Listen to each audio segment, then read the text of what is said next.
Allo. Alo. Assalomu alaykum aka, yaxshimisiz? Assalomu alaykum. Bezovta qilmadimmi? Yo'q. Uzr, kim edi bu, tanimadim. Aka, men taksistman. Toshkentdan sizga pochta berib yuborishgandi. Uzr, shuni olib qoling, kechga qolib ketdim.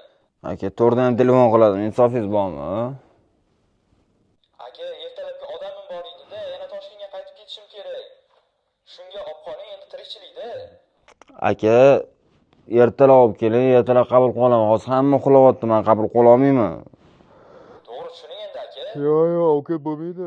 Soat 4da telefon qilib turib, avvalgina. Uzpostning bir qadam xizmati bilan esa siz jo'natmani qachon olib ketishni o'zingiz hal qilasiz.